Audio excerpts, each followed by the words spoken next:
Total chapter पढ़ा दिए थे, आज रिप्रोडक्शन चैप्टर कंप्लीट कर देते हैं और उसके बाद शाम में ज्योग्राफी भी क्लास लेंगे, हिस्ट्री वगैरह सब बंद था। देखिए, रिप्रोडक्शन का मतलब होता है अपने समान संतान उत्पत्ति करने की क्षमता को हम रिप्रोडक्शन के नाम से जानते हैं।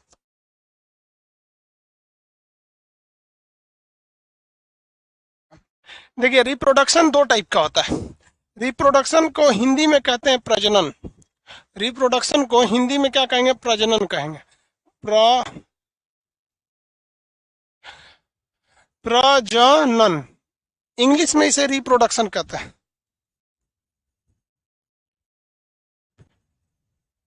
इंग्लिश में इसे क्या कहेंगे? रिप्रोडक्शन के नाम से जानते हैं। एक समान उत्पत्ति करना क्या कहलाता है? प्रजनन कहलाता है। इसमें एक होता है ए सेक्सुअल रिप्रोडक्शन। ए सेक्सुअल रिप्रोडक्शन इसे कहते हैं अलैंगिक जनन। अलैंगिक जनन ये कैसे होता है? इसके लिए किसी नर मादा की जरूरत नहीं होती है, बल्कि एक ही कोशिका टूटकर दो भागों में बंट जाती है। उसी को हम लोग कहते हैं ए सेक्सुअल रिप्रोडक्शन। ये कई टाइप के होते हैं, सब समझिए कौन कौन टाइप के होंगे सब। ए सेक्सुअल रिप्रोडक्शन, जैसे ये एक कोशिका है, ठीक है, एक सेल है, इसके अंदर का जो साइटोप्लाज्म है, जो न्यूक्लियस है, धीरे धीरे डिवाइड होने लगा और डिवाइड होके, जैसे देखिए बीच का एक न्यूक्लियस है, अब वो दो भाग में थोड़ा सा चपटा हुआ, फिर बीच से कट गया, एक अलग हो गया, एक अलग हो गया। इसमें किसी भी मेल फीमेल की जरूरत नहीं पड़ी। तो ऐसे टाइप के रिप्रोडक्शन को हम लोग क्या कहेंगे? Asexual reproduction. इसमें मेल फीमेल की आवश्यकता नहीं है। जैसे एक ये देखिए, ये एक पौधा है, हाइड्रा बोलते हैं इसको। सचरा बिना खूने का जिंदा रह सकता है, मरता ही नहीं है, ये हाइड्रा ये। अब इस हाइड्रा का ये पौधा देखिए, ये स्टेज फर्स्ट देखिए, इसमें से हल्का सा एक निकला हुआ है इस तरह से, ठीक है। इसी का दूसरा स्टेज देखिए, ये जो निकला हुआ था ये थोड़ा सा बड़ा हो गया। तीसरा स्टेज देखिए, जो और निकला था ये थोड़ा सा और बड़ा हो गया, अपने इसकी तरफ फैमिली बना लिया। चौथे स्टेज में देखिएगा, ये कट के इससे अलग हो गया, एक स्वतंत्र पेड़ बना लेगा। तो ऐसे तरह के प्रजनन को हम एसेक्सुअल रिप्रोडक्शन कहते हैं, जिसमें नर मादा की कोई खास आवश्यकता नहीं होती है। उसे हम लोग कहते हैं अलैंगिक जनन, ठीक है। इसमें आपका अलैंगिक जनन के कई टाइप होते हैं। एक होता है कि विखंडन की क्रिया कहते हैं, जैसे ये टूट गया है, ये विखंडन फ्यूजन होता है। एक ये वाला रिप्रोडक्शन होता है, इसे हम बडिंग कहते हैं। बडिंग में क्या होता है कि शरीर के किसी एक हिस्से से वो चीज निकलती है और आगे जाके बन जाती है। आलू देखे होंगे, आलू, आलू का पौधा रख दीजिए, अकेले में रख दीजिए, उसको बस थोड़ा सा नमी दीजिएगा, कोई उसकी मादा अलुइन नहीं होनी चाहिए, केवल आलू रहे, उसमें आलू अलुइन थोड़ी होता है। उसको किसी ठंडे जगह पर रख दीजिएगा, भीगा हुआ, कि उसमें से देखिएगा आंख निकलने लगता है, कि शरीर के किसी एक हिस्सा से जब निकलने लगे, उसे एसेक्सुअल रिप्रोडक्शन के नाम से जानते हैं। तो ये उतना इंपॉर्टेंट नहीं होता है। एसेक्सुअल रिप्रोडक्शन हमेशा छोटे जीव जंतुओं में ज्यादा देखने को मिलता है। ये शरीर के किसी एक अंग से भी उस चीज का निर्माण हो सकता है, उसे हम लोग बडिंग के नाम से जानते हैं। ये कई अलग अलग चीजों में होता है। ज्यादातर ये विखंडन की जो क्रिया होती है, एक कोशिका दूसरे में बढ़ जाती है। और बडिंग क्या होता है, इसे कायिक जनन कह सकते हैं, कि शरीर के किसी एक अंग से एक ऐसे अंग का उभार होता है, वो धीरे धीरे बड़ा होकर कट के अलग हो जाता है और वो एक नए पौधे का रूप ले लेता है। तो ये दो टाइप का मेनली हो जाते हैं। हालांकि इससे उतना क्वेश्चन नहीं आते हैं। मेनली होता है सेक्सुअल रिप्रोडक्शन। सेक्सुअल रिप्रोडक्शन में मेल और फीमेल दोनों की जरूरत पड़ती है, जबकि एसेक्सुअल रिप्रोडक्शन में ऐसी जरूरत नहीं पड़ती है। मादा, जैसे मानव में कौन सा होगा? मानव में सेक्सुअल रिप्रोडक्शन होता है। फूल वगैरह में सेक्सुअल रिप्रोडक्शन होता है, मतलब एक नर फूल होता है, एक मादा फूल होता है। अब हम लोग थोड़ा सेक्सुअल रिप्रोडक्शन के बारे में देखते हैं। देखिए, सेक्सुअल रिप्रोडक्शन जो होता है उसमें मेल और फीमेल की जरूरत पड़ती है। सेक्सुअल रिप्रोडक्शन में मेल फीमेल की जरूरत पड़ती है, मेल और फीमेल। इसमें एक ऐसा गुण पाया जाता है जिसे हम लोग कहते हैं सेकेंडरी सेक्सुअल कैरेक्टर। ये जब होता है तो इसे हम लोग कहेंगे सेक्सुअल रिप्रोडक्शन। रिप्रोडक्शन, लैंगिक जनन, लैंगिक जनन। लैंगिक जनन मतलब एक नर और एक मादा जो होती हैं संतान उत्पन्न कर सकते हैं। तो क्या इसके लिए कोई एज बाउंडेशन है कि नहीं? अब 5 साल का लड़का 5 साल की लड़की प्रजनन थोड़ी कर सकते हैं। तो पता कब चलेगा कि ये प्रजनन कर सकते हैं कि नहीं? तो इसके लिए एक इनका एक पीरियड टाइम होता है जिसे हम लोग कहते हैं secondary sexual character. Secondary sexual character. Secondary sexual character क्या होता है? सेकेंडरी सेक्सुअल कैरेक्टर को हम कहते हैं द्वितीयक या गौण। द्वितीयक मतलब गौण,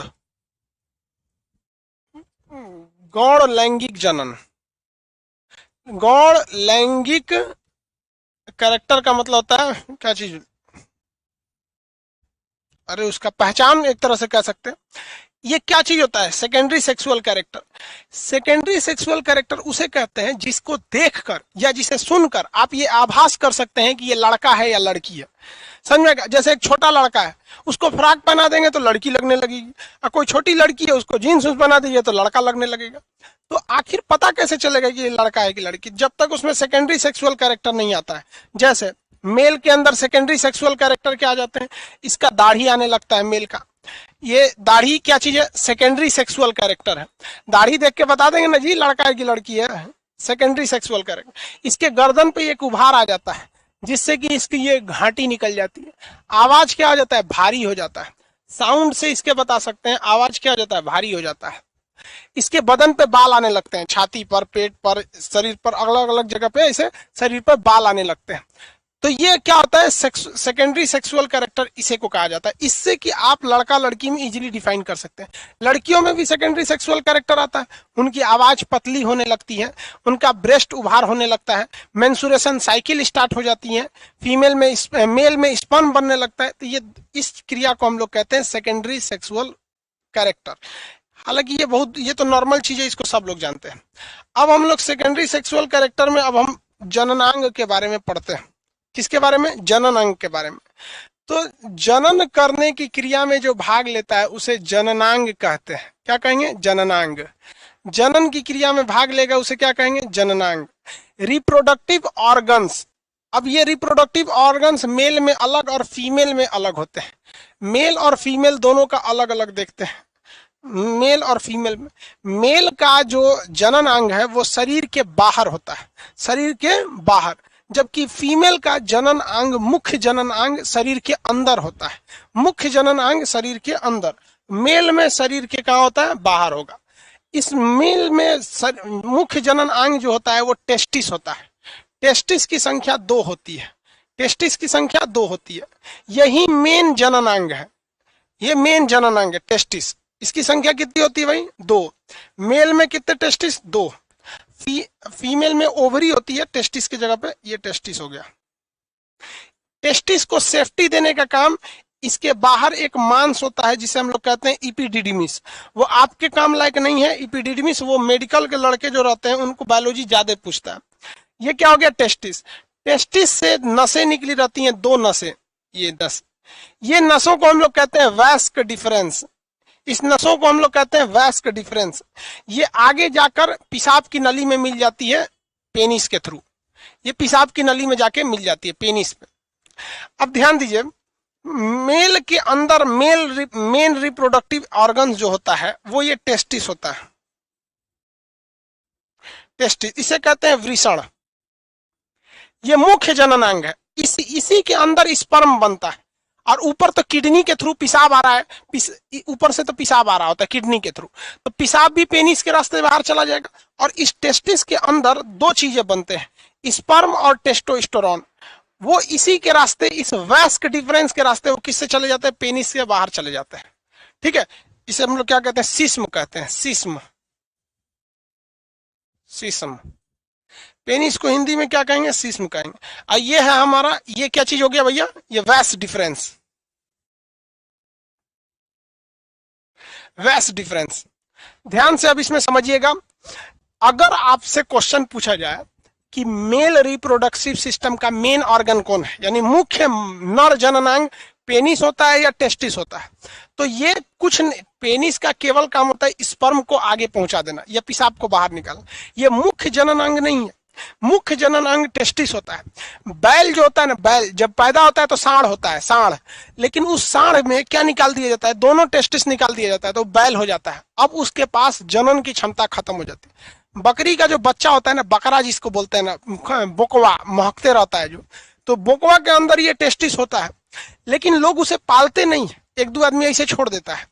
तो जिसको खंसीर पालना रहता है वो क्या करता है कि बोकवा का ये जो होता है ना टेस्टिस, उसको काट के निकाल के फेंक देता है। तो ये जो होता है यही मुख्य जनन अंग है। तो मुख्य जनन अंग कभी भी पेनिस ना होके मुख्य जनन अंग टेस्टिस होता है, यानी वृषण होता है। टेस्टिस की संख्या कितनी होती है? 2 होती है। इसके बाहर सेफ्टी देने का काम कौन करता है? इपीडिडमिस। एक परत होती है, इपीडिडमिस होती है, ध्यान से समझिएगा।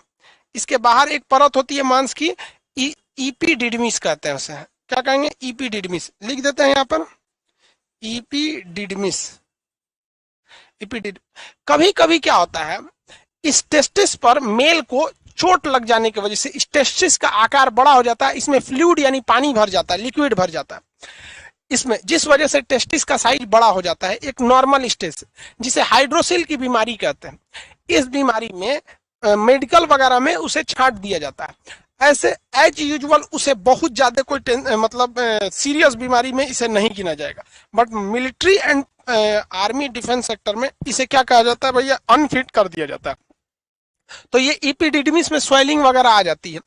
ये हो गया टेस्टोस्टेरोन। इसमें क्या क्या चीज बनेगा भैया? टेस्टिस में क्या क्या बनेगा? तो टेस्टिस में ध्यान से देखिए क्या क्या बनेगा। एक बनेगा टेस्टोस्टेरोन। टेस्टोस्टेरोन, टेस्टोस्टेरोन क्या होता है भैया? ये एक हार्मोन है। क्या है? हार्मोन। टेस्टोस्टेरोन एक हार्मोन है।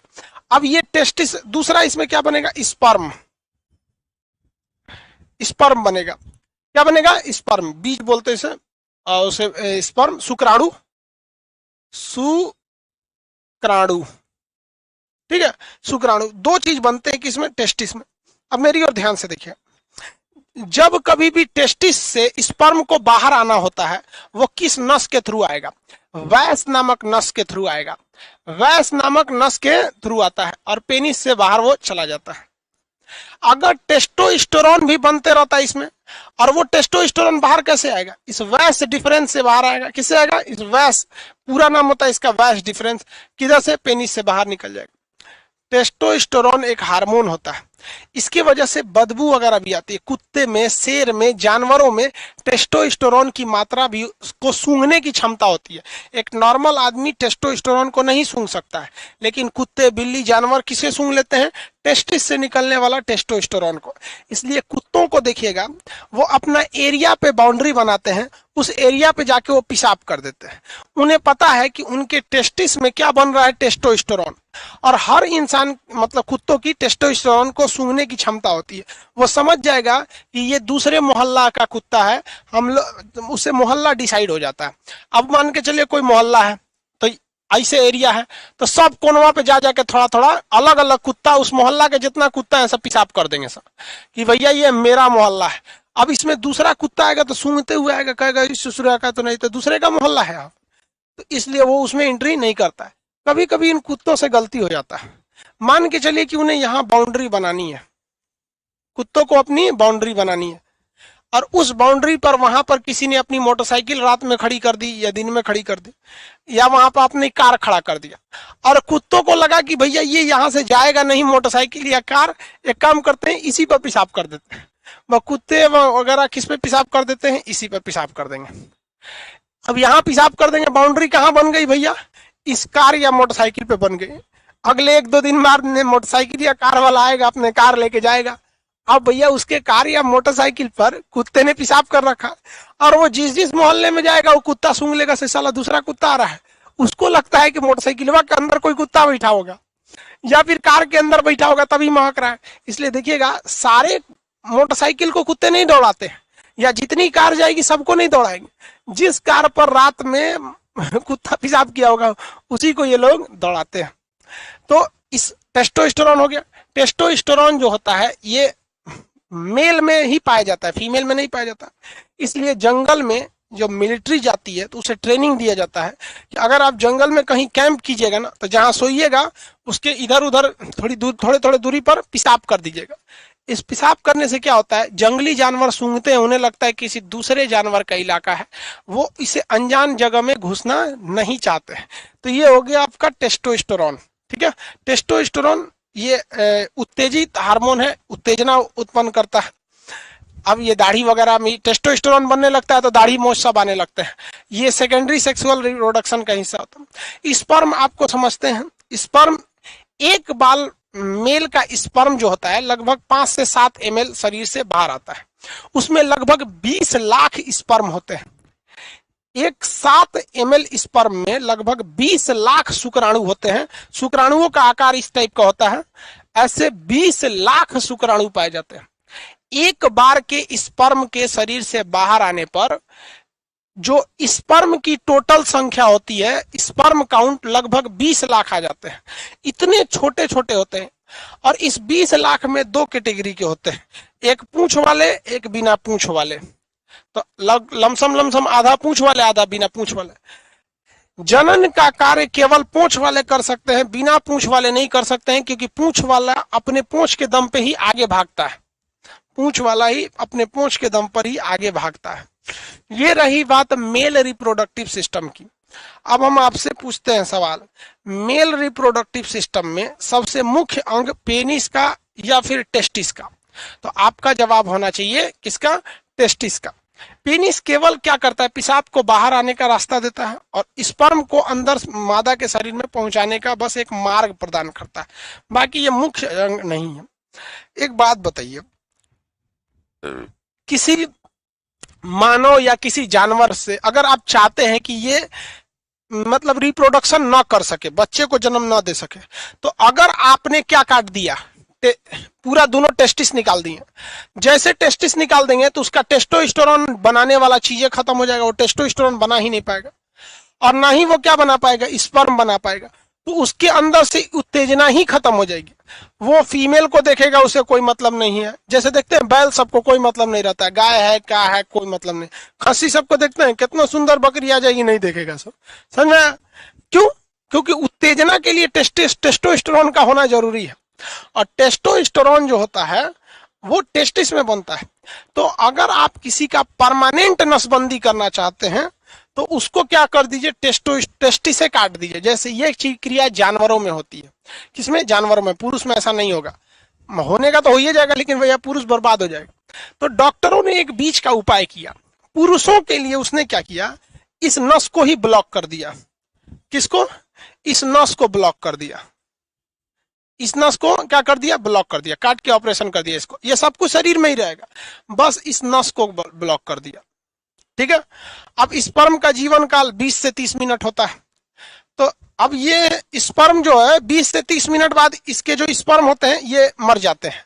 स्पर्म जो होते हैं ये मर जाते हैं, इनका पूंछ टूट जाता है, ये मर जाते हैं। अब ये क्या करता है डॉक्टर, ऑपरेशन करके मेल के अंदर नसबंदी करके ये वाली वैस नस को क्या करता है, काट देता है।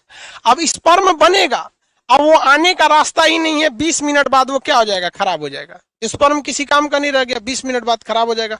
शरीर के अंदर जो होते हैं सब वही, वो तो क्षमता होती है, वो किसी भी खराब चीज को लाइसोसोम वगैरह खत्म कर देता है।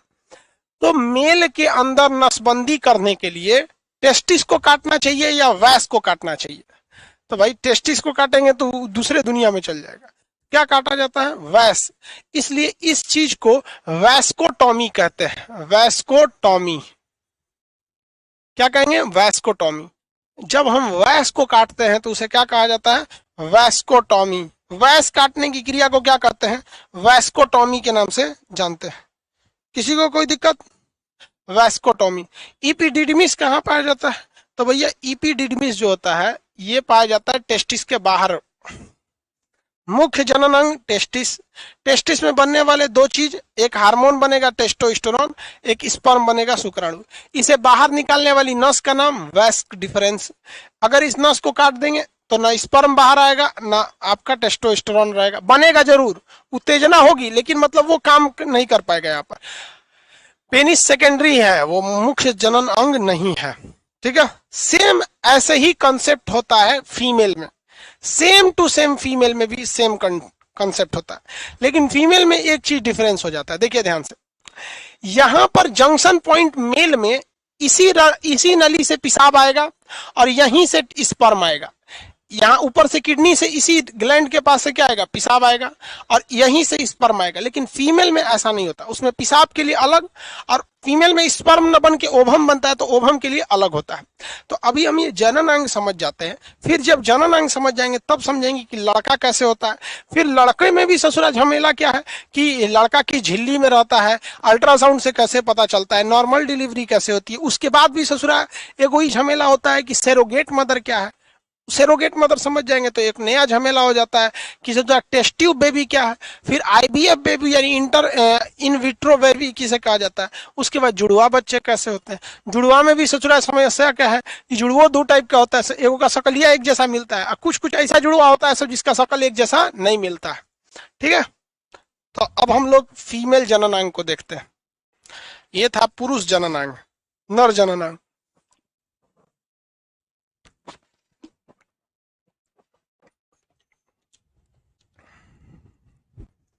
नर जननांग होगा, मादा जननांग बच गया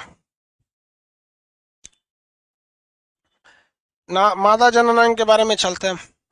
देखिए, जनन अंग कौन सा जननांग भाई, फीमेल।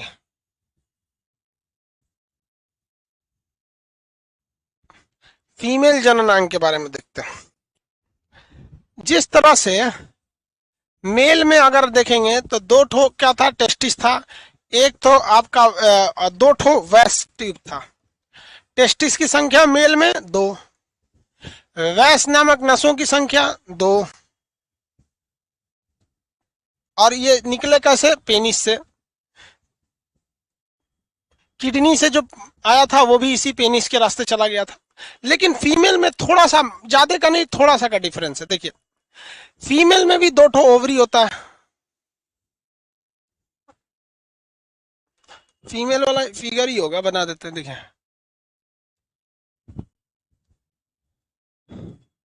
ये फीमेल जननांग हो गया। मेल से तुलना कीजिए। देखिए, जिस तरह से मेल का मेन रिप्रोडक्टिव जो मुख्य जननांग है, मेल का क्या सा जो मुख्य जननांग है वो 2 ठो टेस्टिस है, उसी तरह से फीमेल का मुख्य जननांग ये दोनों ओवरी है।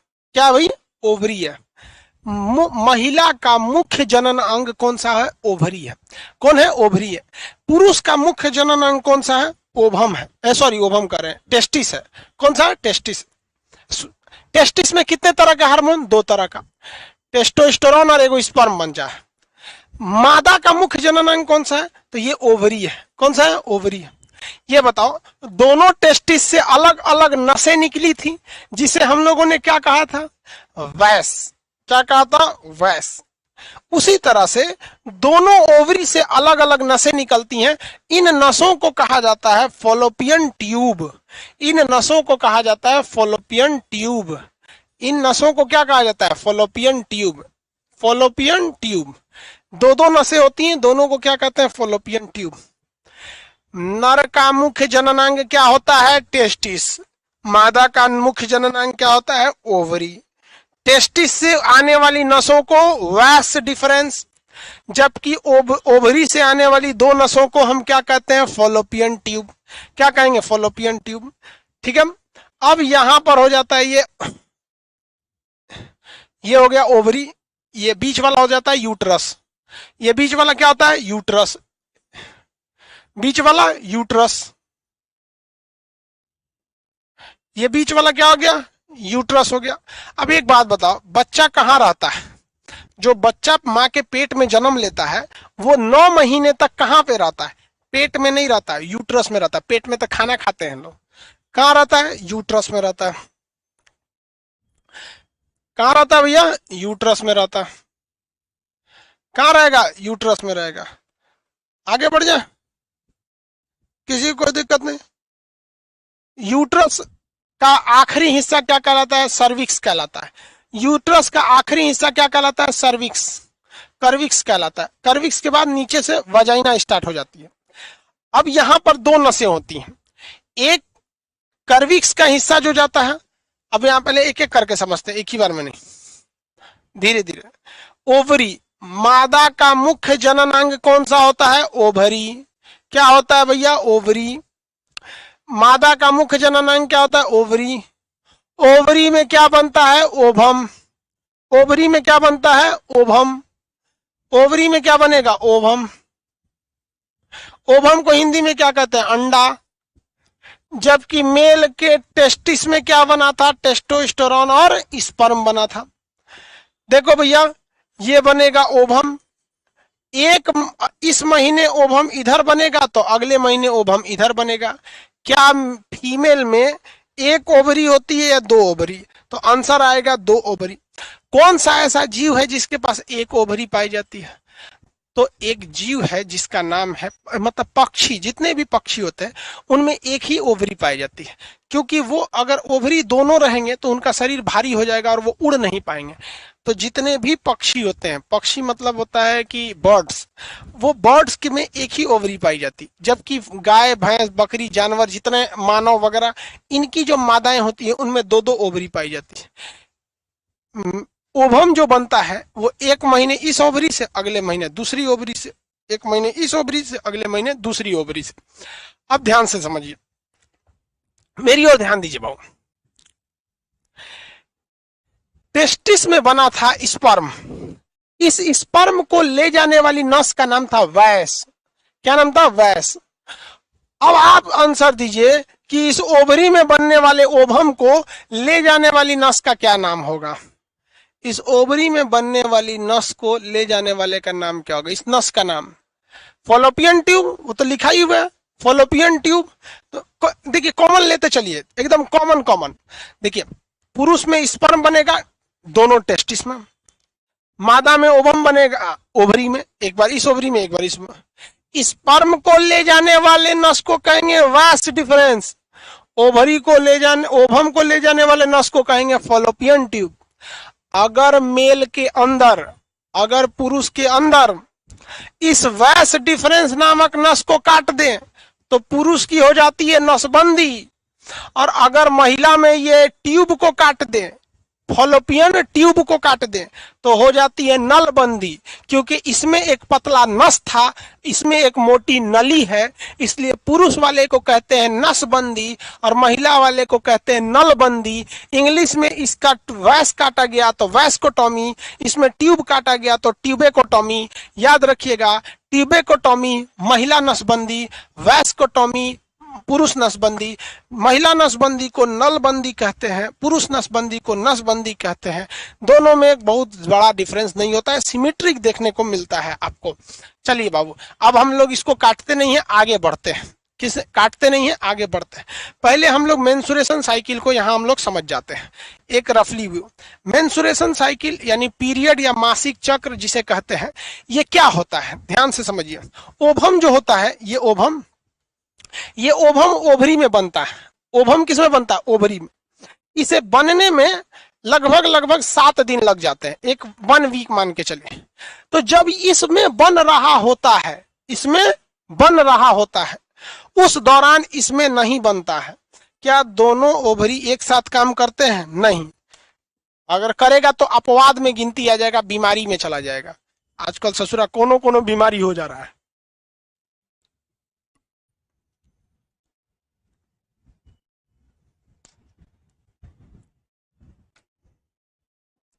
तो अप्रॉक्स 1 सप्ताह लगता है बनने में। तो हम ये मान लेते हैं जनवरी का महीना, जनवरी का महीना, तो जनवरी के महीने से हम मान के चलते हैं, समझाने के लिए आपको कह रहे हैं। तो पहला सप्ताह जो लगेगा वो ओवम को बनने में ही लग जाएगा। ओवम कंप्लीट बनेगा नहीं, बनने में ही लग जाएगा। ये क्या है भैया? ये वजाइना, और यहाँ पर क्या है? यूट्रस है। स्पर्म जो होता है, मेल का स्पर्म वेजाइना के रास्ते कहाँ डिस्चार्ज होता है? यूट्रस में आता है। और यूट्रस के बाद वो सीधे कुछ स्पर्म इधर की ओर भागते हैं और कुछ स्पर्म उधर की ओर भागते हैं। कुछ स्पर्म इधर भागते हैं, कुछ स्पर्म इधर भागते हैं। मान के चलिए इस महिला के यूट्रस में स्पर्म आया, तो स्पर्म की संख्या तो 20 लाख होती है। तो जो स्पर्म इधर गया वो तो किसी काम का नहीं, क्योंकि इस महीने जैसे मान के चलिए जनवरी का बनता, तो इस बार तो ये वाला ओवम जो है, ओवरी जो है, ओवम बना ही नहीं रहा। केवल वही काम आएगा जो इस साइड आएगा, और इस साइड जैसे जैसे स्पर्म आएगा तो स्पर्म की लाइफ टाइम ज्यादा देर की होती नहीं है, 20 से 40 मिनट होती है, इससे ज्यादा नहीं होती है। तो ये सोचेगा हमको कोई ना कोई ओवम मिल जाए जिससे हम क्या कर जाए, फर्टिलाइज कर जाए, मिल जाए। तो ये ससुरा इधर आया, आने के बाद देखा कि इधर तो ओवम बनिए रहा है, अभी पूरी तरह से बना नहीं है। तो मेंसुरेशन साइकिल जो होता है उसका फर्स्ट वीक जो होता है, उस फर्स्ट वीक में ओवम कंप्लीट बना नहीं रहता है, अभी फर्स्ट वीक में वो बन ही रहा होता है। इसलिए अगर मेंसुरेशन साइकिल जस्ट खत्म है तो जो पहला वीक रहेगा उसमें ये ओवम जो है वो अभी बन ही रहा है। इसलिए इस दौरान अगर स्पर्म आता भी है तो ससुरा उधर गया तो वैसे ही खत्म किसी काम का, और इधर आएगा तो ये पहला वीक में बन रहा है। लेकिन दूसरा वीक और तीसरा वीक, पहला वीक भले बर्बाद हुआ क्योंकि भैया अभी बन ही रहा था, लेकिन दूसरा वीक एकदम सुटेबल हो जाता है, तीसरा वीक एकदम सुटेबल हो जाता है। तो अगर दूसरे वीक में स्पर्म कहाँ आ गया, यूट्रस में, जो उधर गया वो तो किसी काम का नहीं, जो इधर आया अब की बार वो देखेगा कि भैया एक सप्ताह बीत गया, अब ये दूसरा सप्ताह में मैच्योर हो चुका है, परिपक्व हो चुका है, तो वो फॉलोपियन ट्यूब में किससे आके मिल जाएगा, ओवम से। क्योंकि ओवम जब विकसित हो जाता है यानी दूसरे और तीसरे सप्ताह में चला जाता है, तो यह ओवम जो है, यह ओवम क्या करता है, ओवरी को छोड़कर थोड़ा आगे आ जाता है, ओवरी को छोड़ के क्या करता है, आगे आ जाता है, ओवरी को छोड़कर आगे आ जाता है। तो स्पर्म और ओवरी, सॉरी स्पर्म और ये ओवम, इन दोनों का मिलाप यानी ये दोनों आपस में फ्यूज करते हैं। आप कहां पर, यूट्रस में करेगा कि ओवरी में करेगा कि फॉलोपियन ट्यूब में करेगा, आप बताइए। स्पर्म और ओवम एक दूसरे से कहां मिलते हैं, स्पर्म और ओवम एक दूसरे से कहां मिलते हैं, यूट्रस में नहीं। आंसर होगा यूट्रस में तो स्पर्म आता है, इसके बाद ये जाता है फॉलोपियन ट्यूब में। कहां मिलेगा, ओवरी में, तो आंसर होगा नहीं, क्योंकि ओवरी में जो वही ओवम रहते हैं जो मैच्योर नहीं है। जैसे ये मैच्योर होते हैं ये कहां चले जाते हैं, फॉलोपियन ट्यूब में, और उसे ससुरा आइयो रहा है कहां से, फॉलोपियन ट्यूब से, इसीलिए डॉक्टर वहां फॉलोपियन ट्यूब काट देता है। तो स्पर्म और ओवम कहां मिलते हैं, फॉलोपियन ट्यूब में। क्या मेंसुरेशन साइकिल के पहले हफ्ता में ये मिलेंगे तो कोई काम का होगा, नहीं। किस सप्ताह में, दूसरा और तीसरा सप्ताह में। ये स्पर्म यहाँ 2 सप्ताह वेट करता है, पहला सप्ताह तो ये केवल बनने में चला गया, अगले 2 सप्ताह ये फॉलोपियन ट्यूब में वेट करेगा। और अगर यहाँ पर कोई स्पर्म नहीं आया इस दौरान, अब ये धीरे धीरे ये क्या होगा, डैमेज होना चालू हो जाएगा, डैमेज होना चालू हो जाएगा। और चौथे सप्ताह में, कौन सप्ताह में, चौथे सप्ताह में ये पूरी तरह से बाहर आना चालू कर देगा, धीरे धीरे धीरे धीरे यूट्रस वजाइना के रास्ते चला जाएगा वापस, क्योंकि इसको ज्यादा देर वेट नहीं कर सकता है, क्योंकि इसकी भी लाइफ टाइम बहुत ज्यादा दिन नहीं रहेगी, 2 दिन। तो ये धीरे धीरे अब वापस जाने लगता है, जिस चीज को हम लोग पीरियड मेंसुरेशन साइकिल या मासिक धर्म के नाम से जानते हैं, पीरियड्स के नाम से, ठीक है। तो अब देखिए ध्यान से, ये मेनली यही 2 सप्ताह क्या होता है, मेन होता है। यानी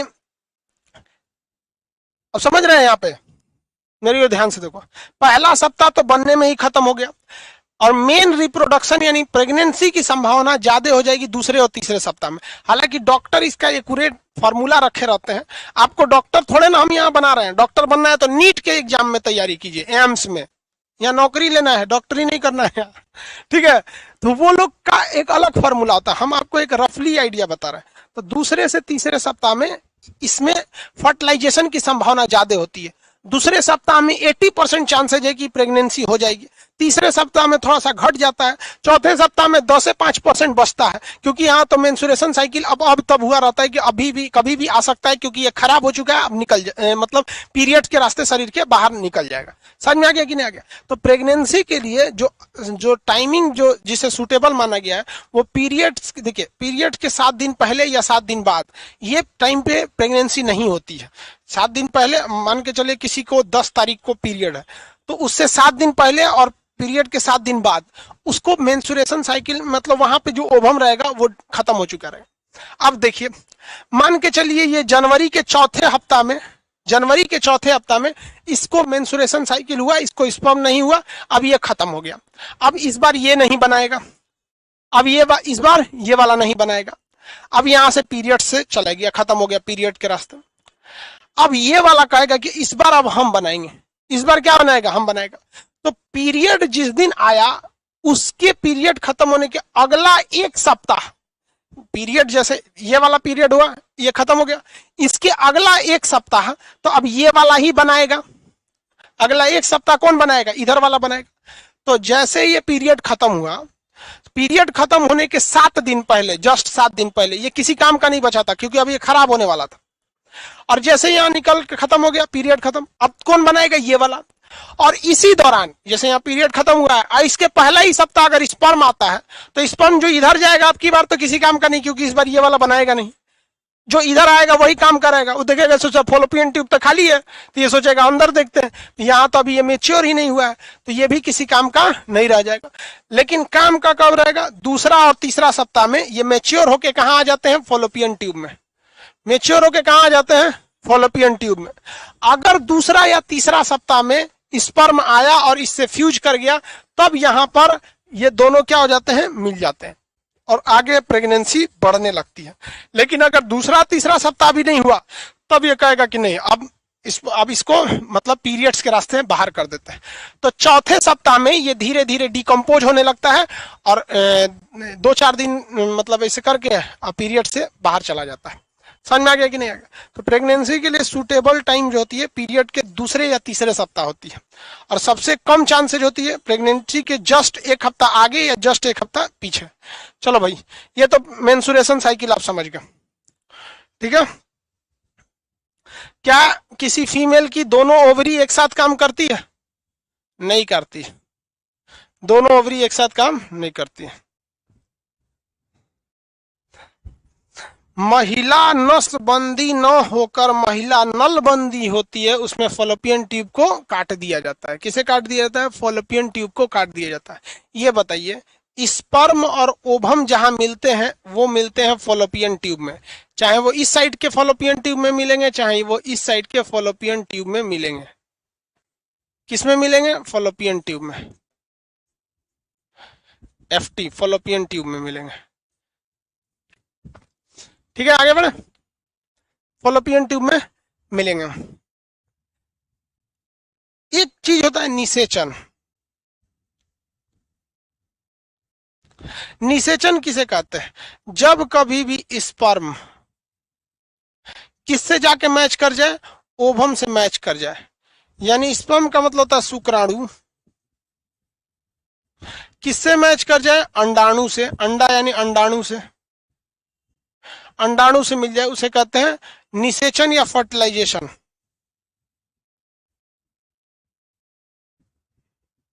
फर्टिलाइजेशन, ठीक है। कितने लोग ये बता सकते हैं कि स्पर्म और ओवम कहां मिलते हैं, यानी फर्टिलाइजेशन यानी निषेचन कहां होता है, ओवरी में होता है, यूट्रस में होता है, या फॉलोपियन ट्यूब में होता है। निषेचन की क्रिया कहां होती है, तो भैया निषेचन की क्रिया जब भी होगी तो निषेचन की क्रिया फॉलोपियन ट्यूब में होती है। निषेचन की क्रिया कहां होती है, फॉलोपियन ट्यूब में होती है। यानी यहीं पर स्पर्म और ओवम आके मिलते हैं, और मिलने के 1 सप्ताह बाद ये डगर का नीचे आते हैं, और डगर के जब नीचे आते हैं तो यूट्रस क्या करता है, उनको अपनी दीवार में चिपका लेता है। यूट्रस अपनी दीवार में चिपका लेगा। अब यहां से ये धीरे धीरे जाइगोट बनना चालू करते हैं। जाइगोट मतलब युग्मनज। और 4 सप्ताह बाद ये धीरे धीरे धीरे धीरे विकसित होने लगते हैं भ्रूण में, यानी एम्ब्रॉय में। एम्ब्रॉय में विकसित होकर पूरी तरह से एक नए बेबी का निर्माण कर लेते हैं, और 9 महीने के अंतराल पर इस बेबी के पूरे शरीर का निर्माण हो जाता है। फिर डिलीवरी के रास्ते ये यूट्रस छोड़ देते हैं। यूट्रस के बाद ये कहाँ आते हैं, यूट्रस का सबसे निचला हिस्सा कर्विक्स कहलाता है। कर्विक्स और कर्विक्स के बाद वेजाइना के रास्ते ये इनका नॉर्मल डिलीवरी होकर जन्म हो जाता है, जन्म हो जाता है। तो 2 क्वेश्चन में आप मत फंसे। बच्चा विकसित कहां होता है, तो जो बचवा विकसित हो रहा है वो फॉलोपियन ट्यूब में विकसित नहीं हो पाएगा, तो छोटा सा ट्यूब है। बचवा विकसित होता है यूट्रस में। देहात में इसी यूट्रस को लोग बच्चादानी कहते हैं। इस यूट्रस को लोग क्या कहते हैं, देहात में बच्चादानी, इसी में बच्चा रहता है, यूट्रस में। लेकिन निषेचन की क्रिया इस यानी स्पर्म और ओवम के आपस में मिलने की क्रिया कहां हुई है, फॉलोपियन ट्यूब में हुई है। ओवम कहां बना है, ओवरी में। ओवम कहां बना है, ओवरी में। मेच्योर कब होता है, कम से कम 1 सप्ताह लेता है बनने का, मेच्योर होने के बाद। उसके बाद ये कहां चला जाता है, वो फॉलोपियन ट्यूब में चला जाता है। ये इसके आगे नहीं जा पाता है क्योंकि इसके पास पूंछ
अच्छा, आ गया आ गया आ गया। कितना देर पहले गड़बड़ हुआ है? हो गया आ गया, मेरे हाथ से लग गया था।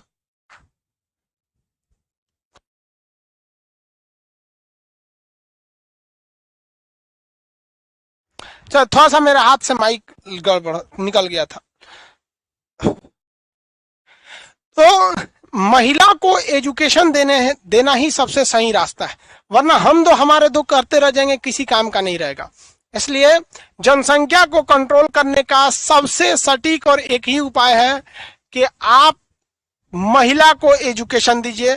महिला को लोग जल्दी एजुकेशन देते नहीं है, कम पढ़ाते हैं। बेटवा पढ़ लेगा, बेटिया जल्दी पढ़ती नहीं है। पढ़ी लिखी लड़की कभी भी अपने आप को एक महिला समझेगी, बच्चा पैदा करने का मशीन नहीं समझेगी। समझ में आ गया कि नहीं आ गया? ठीक है। अब गवर्नमेंट भी, जैसे उत्तर प्रदेश सरकार ने कहा, जिसके 2 से ज्यादा बच्चे होंगे उन्हें हम राशन कार्ड की कुछ सुविधाएं कम कर देंगे, सरकारी नौकरी में कुछ, मतलब ऐसे ऐसे करके ये चीजें सब अपने जगह पे सही है। बट ये कैसे बताएं? मान के चलिए कोई मरीज सीरियस है, उसको आप टेबलेट खिला रहे हैं, नहीं भैया, टेबलेट की जरूरत नहीं है। सीरियस मरीज को इंजेक्शन मारो। अभी के वक्त में हर महिला को एजुकेशन कंपलसरी कर दीजिए, हर महिला को। ठीक है, महिला सबको भी जो है भाई, 8-8 9 9 को लड़का ना होना चाहिए। चलो भाई, देखते हैं अब आगे। ये तो समझ में आ गया। अब स्पर्म और ओवम कैसे काम करते हैं उनके बारे में हम लोग समझ जाते हैं। देखिए, ये हड्डी के नाम कमर के पास है, कैल्विकल बोलते हैं इस हड्डी को, श्रोणी मेखला। इसी हड्डी के बीच में छोटा सा यूट्रस वगैरह रहता है यहाँ पर, ये ओवरी रहती है यहाँ पर। ये शेप देख लीजिए ओवरी का। बच्चा कहाँ रहेगा भैया? ओवरी में ही रहता है। बच्चा का जन्म कहाँ होता है? ओवरी में होता है। ओवम कहाँ बनते हैं? तो ओवम बनते हैं ओवरी में। ओवम कहाँ बनते हैं? ओवरी में। जन्म कहाँ लेता है बच्चा? यूट्रस में जन्म लेता है। माइक सब सही है जी? हाँ, आवाज सही जा रहा है ना? मेरे हाथ से लग गया था वहां पे माइक पे। देखिए, अब यहाँ पे ना 3 हार्मोन बनते हैं। क्या बनते हैं? 3 हार्मोन्स बनते हैं। एक का नाम है एस्ट्रोजन हार्मोन। एस्ट्रोजन हार्मोन जो होता है मेंस्ट्रुएशन साइकिल को बनने में मदद करता है, ब्रेस्ट के उभार में भी मदद करता है। दूसरा हार्मोन होता है प्रोजेस्ट्रॉन हार्मोन। एक कौन सा हार्मोन? 3 ठो। ओवरी के पास कितने हार्मोन? 3। एक होगा एस्ट्रोजन, दूसरा प्रोजेस्ट्रॉन, तीसरा रिलैक्सिन, तीसरा relaxin. Estrogen hormone menstruation cycle के बनने में मदद किया। अब भैया एक बात बताओ, कुछ कुछ ऐसी महिलाएं होती हैं जिन महिलाओं में ओवम बनता ही नहीं। अब आप बताओ, जिन महिलाओं में ओवम नहीं बनेगा, अमूमन 45 साल की उम्र के बाद ओवम नहीं बनता है। ना इस वाले ओवरी में ओवम बनेगा, न इस वाले उम्र ओवम में ओवरी बनेगा, इस ओवरी में भी नहीं बनेगा। तो 45 साल की उम्र के बाद महिलाओं में मेंस्ट्रुएशन साइकिल आना ही खत्म हो जाता है, 45 साल की उम्र के बाद। लेकिन कुछ महिलाओं में बीमारी की वजह से कम उम्र में ही, 25-30 साल की उम्र में ही, ये ओवरी में ओवम बनता ही नहीं है। तो जब ओवम नहीं बनेगा तो उसका मेंस्ट्रुएशन साइकिल नहीं होगा, मेंस्ट्रुएशन साइकिल नहीं होगा, बच्चे नहीं होंगे यहाँ पर। इस ओवरी के पास 3 हार्मोन। पहला एस्ट्रोजन, जो क्या करता है, इस पर ओवम को बनाने में हेल्पफुल होता है। दूसरा प्रोजेस्ट्रॉन। अब नाम से स्पष्ट है, प्रोजेस्ट्रॉन ये प्रोटेक्शन देगा। प्रोजेस्ट्रॉन क्या करता है? प्रोटेक्शन देता है। जो बच्चा पेट में रहता है, तो पेट में ऐसा थोड़ी है कि एक ही बार बड़ा हो जाता है। शुरुआत में तो एकदम छोटा सा रहता है, तो इसकी सेफ्टी देना है ना। फिर धीरे धीरे ये बड़ा होता है, तो इसकी सेफ्टी, प्रोटेक्शन, गर्भ धारण करने की क्षमता, ये सब किसमें होती है? प्रोजेस्ट्रॉन में। अब क्या होता है कि अगर किसी महिला में एस्ट्रोजन की कमी है तो उसके मेंस्ट्रुएशन साइकिल डिस्टर्ब होगा। अगर मान के चलिए एस्ट्रोजन सही है तो मेंस्ट्रुएशन साइकिल सही है, वो बच्चा भी उसके पेट में आएगा, प्रेगनेंसी भी होगी। लेकिन अगर प्रोजेस्ट्रॉन हार्मोन गड़बड़ हो गया तो सुनते होंगे किसी महिला का कहे कि 2 महीना का बच्चा था, नुकसान हो गया, 3 महीना का था, नुकसान हो गया। तो अक्सर वो बच्चे क्या हो जाते हैं, पेट में पूरी तरह से डेवलप नहीं हो पाते हैं और पहले ही वो बेचारे वो डिस्ट्रॉय मर जाते हैं। तो गर्भ में जो बच्चा रहता है उसे सेफ्टी, गर्भ धारण की क्षमता, ये सब का ध्यान कौन रखता है? प्रोजेस्ट्रॉन हार्मोन रखता है। तो प्रोटेक्शन देने का काम कौन करेगा? प्रोजेस्ट्रॉन। रिलैक्सिन का भी नाम से ही स्पष्ट है, ये रिलैक्स देता है। यानी जब बच्चा जन्म लेता है माँ के पेट से तो एकदम इजीली नॉर्मल डिलीवरी कराने में मदद करता है रिलैक्सिन हार्मोन। क्यों? क्योंकि ध्यान से देखिए, ये वाली जो हड्डी होती है यहां से, इस हड्डी को हल्का सा वो फ्लेक्सिबल बना देता है। कौन हार्मोन? Relaxin hormone. और यहाँ के मांसपेशी वगैरह को एकदम फ्लेक्सिबल बना देता है ताकि बच्चे का जन्म इजीली हो सके। जिस महिला में रिलैक्सिन की कमी हो जाती है उन्हें सिजेरियन ऑपरेशन कराना पड़ता है, ऑपरेशन से बच्चा होता है। आज का ये अब देखिए ध्यान से, इसमें से कौन सा हार्मोन ज्यादा जरूरी है? भैया सब जरूरी है। रिलैक्सिन के में अभी तो टेक्नोलॉजी आ गई है, तो रिलैक्सिन नहीं भी रहेगा तो ऑपरेशन से बच्चा हो जाएगा। तो एस्ट्रोजन जो है गर्भ धारण मतलब मेंस्ट्रुएशन साइकिल में मदद करता है, द्वितीय गौण लैंगिक क्रिया में मदद करता है, स्तन के उभार में मदद करता है। प्रोजेस्टेरोन हार्मोन बच्चे को गर्भ धारण करने की क्षमता देता है। रिलैक्सिन हार्मोन नॉर्मल डिलीवरी कराता है। क्या करता है? Normal delivery. ये सारे हार्मोन हमारी बॉडी में खुद ब खुद बन जाते हैं अगर हम नेचुरल काम करते रहेंगे तब। लेकिन आजकल की जो महिलाएं हो गई हैं ना, ये महिलाओं में खराबी ये होता है, मतलब ध्यान से समझो यार, अब महिला सब इसमें बुरा मान जाएंगे। महिला को अपने नैहर में आप चपरासी की तरह खटा दीजिए, वो खट जाएगी, लेकिन ससुराल में उसको सिंहासन पे बैठने पे भी तकलीफ होता है। क्या चीज है जी ये? सिंहासन ऐसा होता है उनको।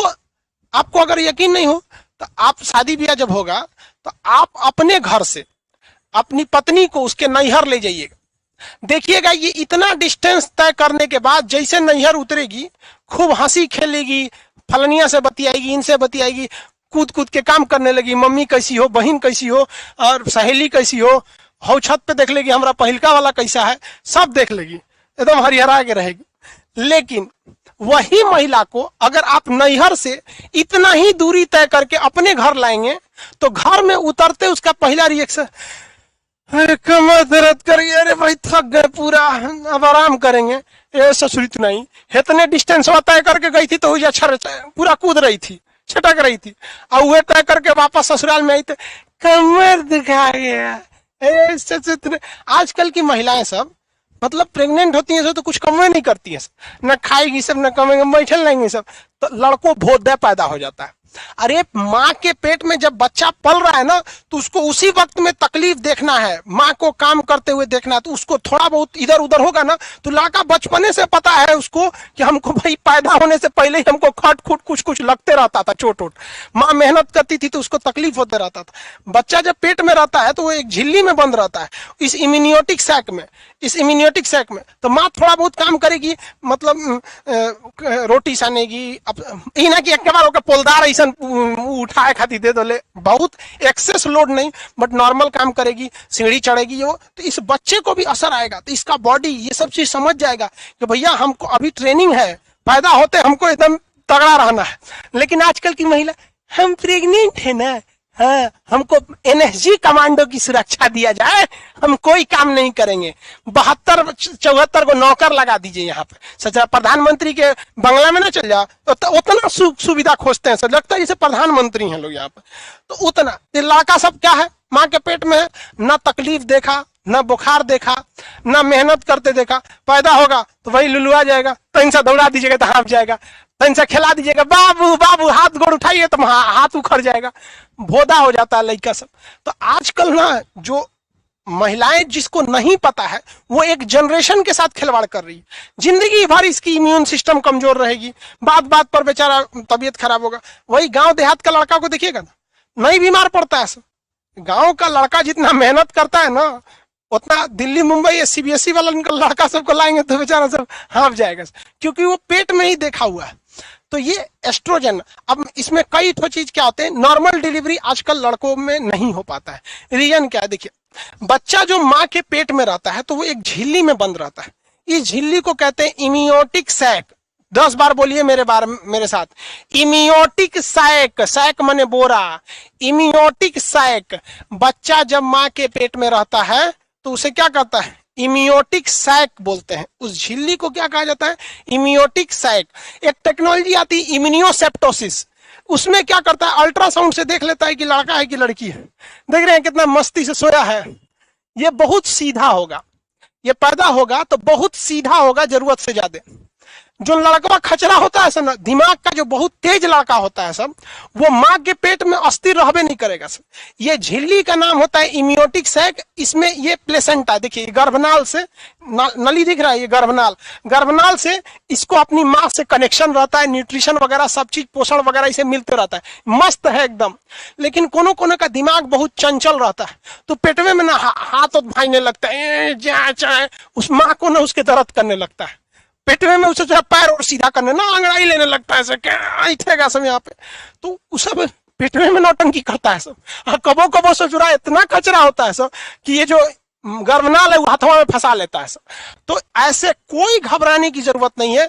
जब बच्चे की डिलीवरी होती है तो ऐसा नहीं है कि पकड़ ले हैं, हाथ में फंसा लिया है, डिलीवरी होगी तो ये नली टूट जाता है, ऐसा छोड़ देता है, कोई बहुत बड़ा झमेला नहीं होता। लेकिन आजकल की महिलाओं को डॉक्टर डरा देता है, कहता है कि ओ माय गॉड, बच्चे ने ना प्लेसेंटा को पकड़ लिया है, गर्भनाल को पकड़ लिया, ए बउआ छोड़ देगा रे वो तो तनी देर में, वहां पे डरा के कहता ऑपरेशन करके करना पड़ेगा। या तो आजकल क्या कहता है सब कि बच्चा ने वहीं पे लेटरिन कर दिया है, अरे ससुर नहीं, इस सब ऑपरेशन करने का टैक्टिस बना लिया। नॉर्मल डिलीवरी हो जाती है ऐसा भी नहीं है। नॉर्मल डिलीवरी में बच्चा जो होता है उसका शरीर से सबसे पहले सर वापस आता है, मतलब शरीर पे असर आता है। 3 इडियट मूवी में देखे होंगे, वो सेक्शन पाइप द्वारा वैक्यूम पाइप से उस बच्चे का डिलीवरी कराता है।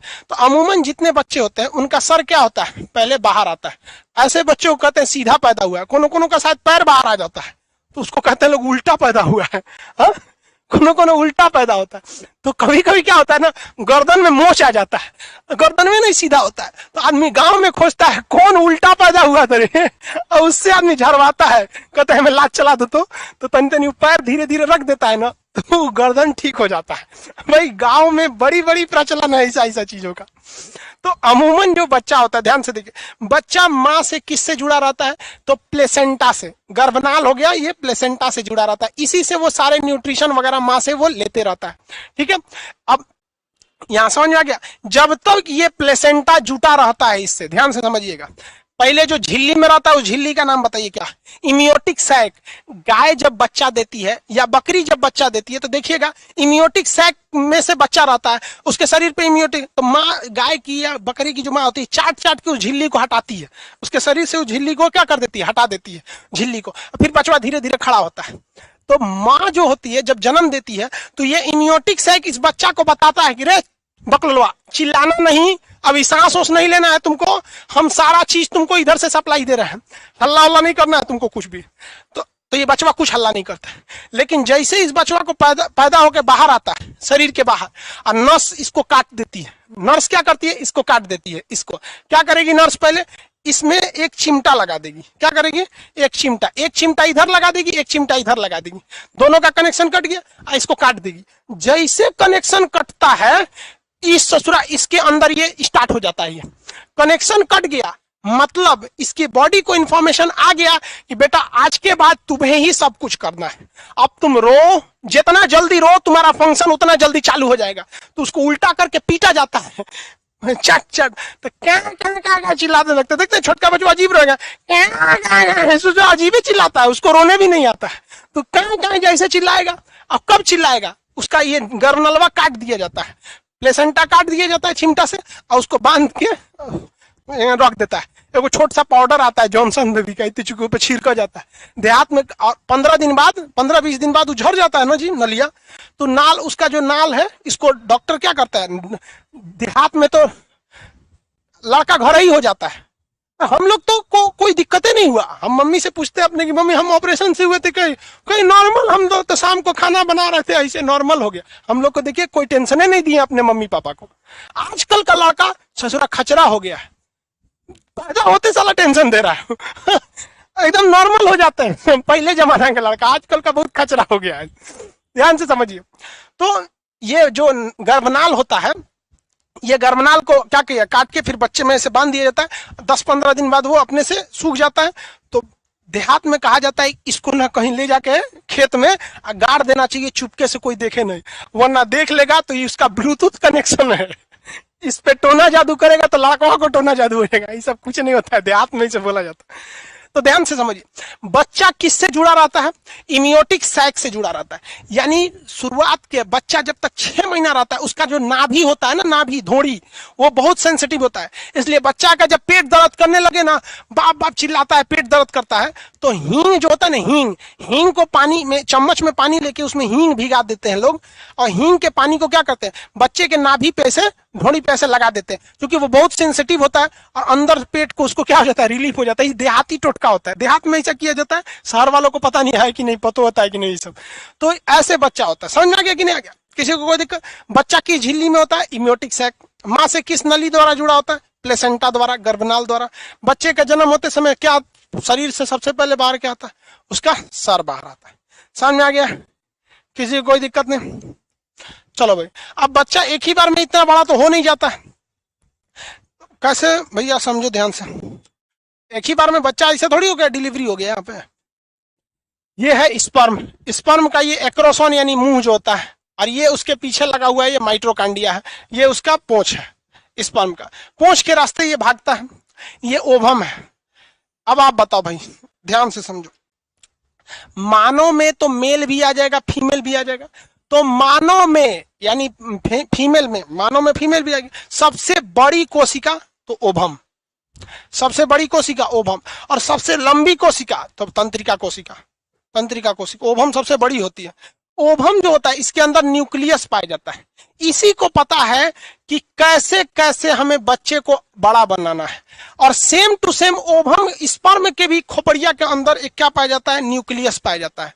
ये महिला का क्या है? ओवम। ओवम के अंदर क्या पाया गया? न्यूक्लियस। और ये स्पर्म के अंदर भी क्या पाया गया? न्यूक्लियस। एक्चुअली में मिलना स्पर्म और ओवम को नहीं है, एक्चुअली में मिलना है स्पर्म के अंदर इस न्यूक्लियस केंद्रक को और ओवम के अंदर इस न्यूक्लियस यानी केंद्रक को। लेकिन इन्हें सेफ्टी देने के लिए इतना तामझाम है। अब ये क्या करते हैं? आपस में मिलते हैं, और जैसे आपस में मिलते हैं तो न्यूक्लियस न्यूक्लियस मैच कर जाते हैं। देखिए ध्यान से, ये एक ओवम है, एक ओवम है।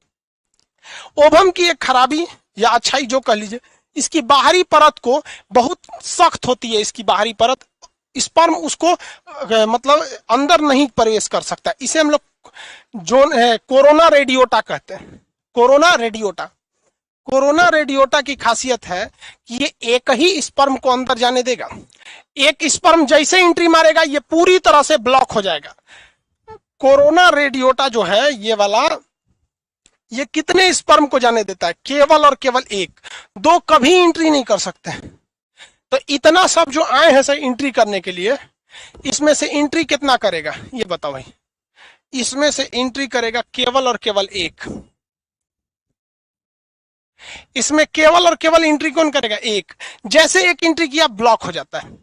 तो एक जैसे एंट्री किया। अब आप बताओ भाई, मेन काम किसका? अंदर न्यूक्लियस है इसका। इस पोंछ जैसे ये अंदर जाता है, इसका पोंछ क्या हो जाता है? खत्म हो जाता है। और पोंछ खत्म होने के बाद वो न्यूक्लियस आपस में जुड़ जाते हैं। न्यूक्लियस आपस में क्या हो जाते हैं? जुड़ जाते हैं, जिन्हें हम लोग कहते हैं जाइगोट। क्या कहेंगे? जाइगोट। हिंदी में कहेंगे युग्मनज। क्या कहेंगे? युग्मनज। चलिए ध्यान से समझिए, यहां बबुआ मेरी ओर ध्यान से समझ जाओ।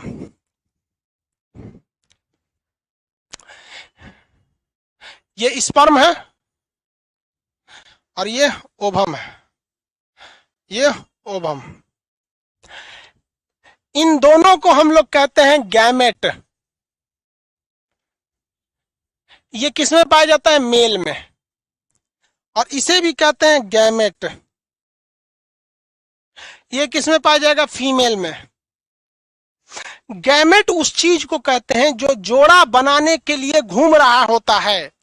गैमेट उसे कहते हैं जो ट्वाइस पेयर बनाने के लिए घूम रहा होता है। हिंदी में कहते हैं युग्मक। हिंदी में क्या कहते हैं? युग्मक। हिंदी में कहते हैं युग्मक। तो बबुआ जल्दी बता दो, मेल युग्मक यानी नर युग्मक। कौन युग्मक? नर युग्मक।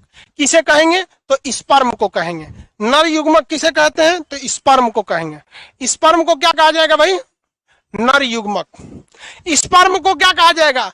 नर युग्मक यानी मेल गैमेट। यानी यह मेल का वह भाग है जो जोड़ा बनाने के लिए घूम रहा है। और फीमेल युग्मक यानी फीमेल गैमेट यानी मादा युग्मक, फीमेल गैमेट मतलब मादा युग्मक, मादा युग्मक किसे कहा जाएगा?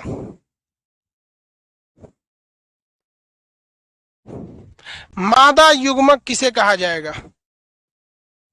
मादा युग्मक ओभम को कहा जाएगा, मादा युग्मक ओभम को कहा जाएगा। लेकिन जैसे ये दोनों एक हो जाएंगे, ये दोनों क्या हो जाएंगे? एक हो जाएंगे, तो अब तो ये जोड़ा बना लिए, अब तो ये क्या बना लिए? जोड़ा बना लिए। अब इन्हें कहा जाएगा जाइगोट यानी युग्म नज। क्या कहा जाएगा? जाइगोट। क्या कहा जाएगा? जाइगोट। तो अगर हम आपसे कहते हैं गैमेट, तो मतलब समझिएगा अकेले अकेले घूम रहा है। गैमेट कहेंगे तो कहिएगा अकेले अकेले घूम रहा है, अकेले अकेले घूम रहा है। जैसे मिल गया तो क्या कहलाएगा? जाइगोट। जाइगोट बहुत ही कमजोर होता है, इसमें कोई अंग नहीं होते हैं, अभी बस मिला हुआ है। जैसे अंगों का निर्माण चालू हो जाए, किसका? अंगों का निर्माण चालू हो जाए, अब लगने लगे कि नहीं थोड़ा थोड़ा अब ये बच्चे का शकल वकल समझ, मतलब लग रहा है कि नहीं आदमी का लड़का है, तनी मनी अंगों का निर्माण चालू हो जाए, तो इसे हम लोग जाइगोट ना कह के एम्ब्रॉय कहते हैं। क्या कहते हैं? एम्ब्रॉय। एम्ब्रॉय हिंदी में क्या कहते हैं? भ्रूण। हिंदी में क्या कहते हैं? भ्रूण। हिंदी में भ्रूण। बतिया बराबरे है भैया। देखो स्पर्म एंड ओवम अलग अलग है तो गैमेट, पहले इंग्लिश में उसके बाद हिंदी में। स्पर्म एंड ओवम अलग अलग है तो गैमेट, मेल गैमेट और फीमेल गैमेट। मेल गैमेट में स्पर्म, फीमेल गैमेट में ओवम। तो ये हो गया गैमेट। जैसे मिल गए, मिल गया ये जाइगोट। जैसे मिल गए क्या बन गया? जाइगोट। जाइगोट विकसित होकर बड़ा होकर क्या बनता है? भ्रूण। क्या बनता है? भ्रूण। सॉरी भ्रूण यानी एम्ब्रॉय। इसी एम्ब्रॉय का क्या हो जाता है? जन्म हो जाता है। एम्ब्रॉय का क्या हो जाता है? जन्म हो जाता है भाई। चलिए ध्यान दीजिए, इस एम्ब्रॉय के बाद अब लड़का जो होता है एकदम साफ समझ में आ जाता है कि भैया ये लड़का है। अब 1 से 2 हफ्ता में इसका क्या हो जाएगा? डिलीवरी हो जाएगा। तो उसे कहते हैं फीटस। उसे क्या कहते हैं? फीटस। जब तक बच्चा पैदा नहीं देखते, डॉक्टर डेट दे देता है कि 15 से 20 दिन में बच्चा हो जाएगा, तो उस कंडीशन को कहते हैं फीटस। उसके बाद क्या हो जाता है? बेबी। बच्चा जन्म ले लेता है। आप अगर फीटस नहीं भी बोलते हैं तो कोई दिक्कत नहीं है। एम्ब्रॉय का सबसे एडवांस स्टेज क्या कहलाता है? फीटस कहलाता है। एम्ब्रॉय का एडवांस स्टेज क्या कहलाता है? फीटस कहलाता है। क्या कहलाएगा? फीटस। एक बात बताइए, अगर कहीं स्पर्म अकेले है तो उसे क्या कहेंगे? गैमेट। या अगर कहीं ओवम अकेले है तो उसे क्या कहेंगे? गैमेट। जैसे मिलेगा क्या कहलाएगा? जाइगोट। जाइगोट डेवलप होगा क्या कहलाएगा? एम्ब्रॉय। एम्ब्रॉय एकदम विकसित हो जाएगा क्या कहलाएगा? फीटस। जैसे माँ के पेट को छोड़ के शरीर बाहर आ गया उसे क्या कहेंगे? बेबी। हिंदी में कहिए। युग्मक उसे कहते हैं जो जोड़ा बनाने की कोशिश कर रहा है। नर युग्मक स्पर्म यानी अंडा शुक्राणु को, मादा युग्मक अंडाणु को कहते हैं। जैसे ही युग्मक मिलते हैं जाइगोट यानी युग्मनज बन जाता है। युग्मनज बन जाता है। युग्मनज बड़ा होके क्या बनाता है? भ्रूण बनाता है। और भ्रूण का ही विकसित होकर वो फीटस यानी आगे जाके बच्चा जन्म ले लेता है। हम आपसे एक सवाल पूछते हैं, कितने लोग ये बता सकते हैं कि जाइगोट फॉर्मेशन शरीर के कहां पर होता है? महिला में जाइगोट फॉर्मेशन कहां होता है? महिला में जाइगोट फॉर्मेशन कहां होता है? आपके पास 2 ऑप्शन देते हैं हम। पहला ऑप्शन हो सकता है फॉलोपियन ट्यूब, दूसरा होगा आपका ओवरी, तीसरा भी दे देते हैं यूट्रस, तीसरा दे देते हैं यूटेरस। आप आंसर दीजिए कि मेल फीमेल का स्पर्म कहां मैच करेगा, यानी जाइगोट कहां बनेगा?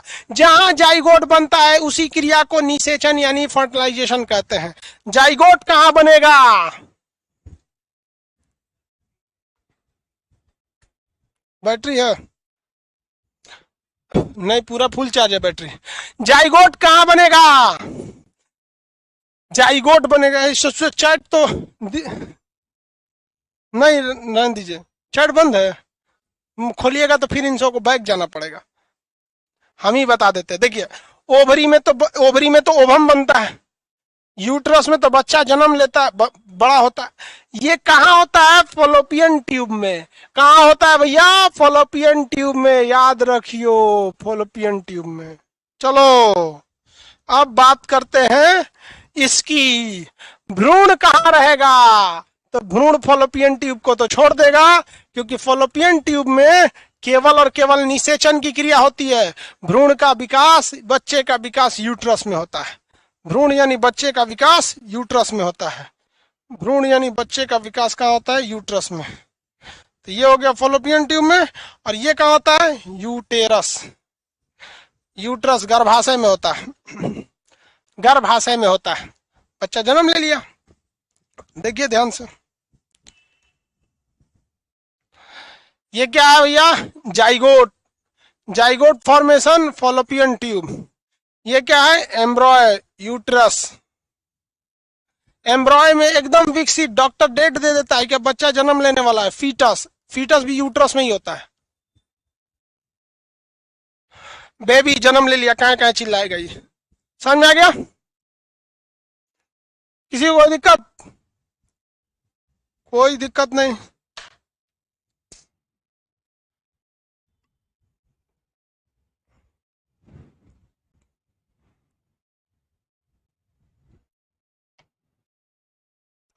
अब बात आती है कि ससुरा जुड़वा कैसे हो जाता है। हाँ चलो भैया जुड़वा देखते हैं।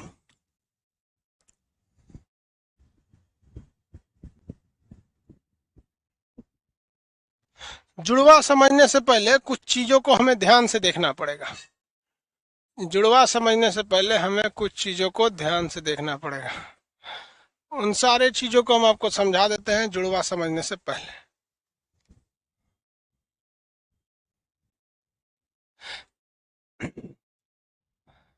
देखो बाबू, यहां ध्यान से, ये जो ओवम है,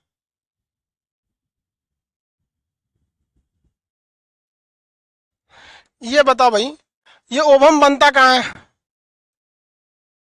ये वाला जो गोल वाला ओवम है, ये बनता है ओवरी में, और वेट कहाँ करता है? फॉलोपियन ट्यूब में। ठीक है, फॉलोपियन ट्यूब में लाखों स्पर्म आते हैं इस फॉलोपियन ट्यूब के पास, लेकिन आपको पता है कि एक ही अंदर जा सकता है। फॉलोपियन ट्यूब के अंदर कितना जा सकता है? एक ही जा सकता है। एक ही फॉलोपियन ट्यूब के अंदर जा सकता है, प्रवेश कर सकता है, उससे ज्यादा नहीं। लेकिन कभी कभी क्या हो जाता है कि ये जो स्पर्म है फॉलोपियन ट्यूब के में जाकर इसके अंदर एंट्री कर देता है।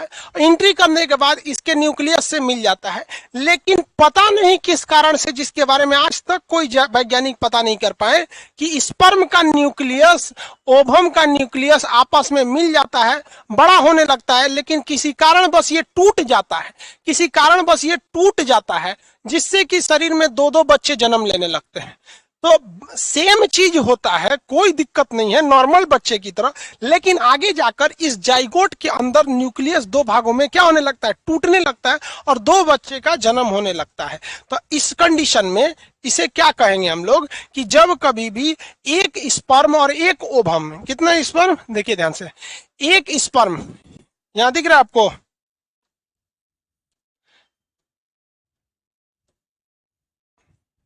यहां देखिए, ये एक स्पर्म है, अंदर गया, ओवम के कहा गया? अंदर गया। बच्चा एक ही होना चाहिए, क्योंकि एक एग यानी ओवम और एक स्पर्म मिला है। लेकिन होता क्या है, आगे जाने के बाद किसी कारणवश ये ऐसी घटना अननेचुरल होती है, ये हमेशा नहीं पॉसिबल है, अननेचुरल ये घटना हो जाती है कि आगे जाकर न्यूक्लियस दो भाग में बढ़ जाता है। न्यूक्लियस कितने भाग में बढ़ जाता है? दो भाग में। देखिए ध्यान से,